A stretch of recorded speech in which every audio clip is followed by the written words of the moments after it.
সাদা কাপড়, মাটির ঘর, বাঁশের ছাউনি, এটি ছিল শাহাবুলের ফেসবুকের শেষ স্ট্যাটাস। বগুড়ার শেরপুরে গ্রামীণ সড়কে মোটরসাইকেল দুর্ঘটনায় দুই বন্ধুর মর্মান্তিক মৃত্যু হয়েছে।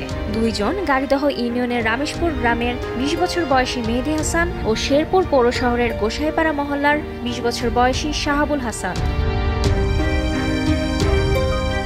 এই দুর্ঘটনায় আরেক বন্ধু ২০ বছর বয়সী উৎসব আহত হয়েছেন।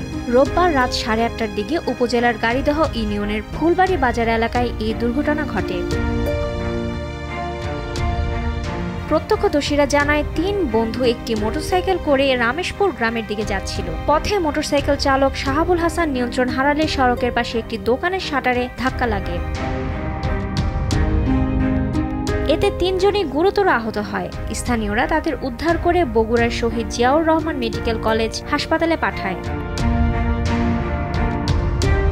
সেখানে চিকিৎসাধীন অবস্থায় আনুমানিক রাত ১০টার দিকে মেহেদী হাসান ও শাহাবুল হাসান মারা যায় এবং উৎসব প্রাথমিক চিকিৎসা নিয়ে বাড়ি ফিরে যান।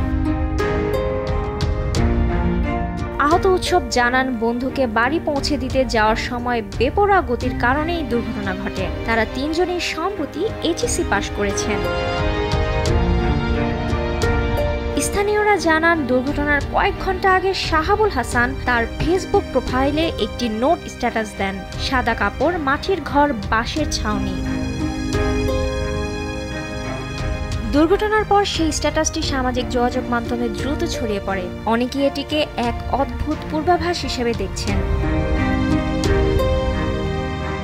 নিকটজনদের কেউ কেউ বলছেন, হয়তো এটি ছিল শাহাবুলের স্বাভাবিক রসিকতার ভঙ্গি, যা এখন তাদের জন্য আরও বেদনার কারণ হয়ে দাঁড়িয়েছে।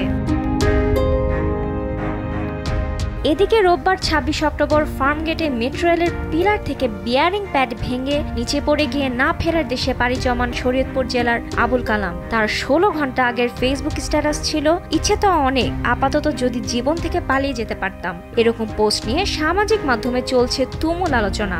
অনেকেই বলছেন, মৃত্যুর আগেই কেন এমন পোস্ট? মানুষ কি তার শেষ সময়ের আগে টের পায়? রুবায়েত তানজুম, দেশ টিভি।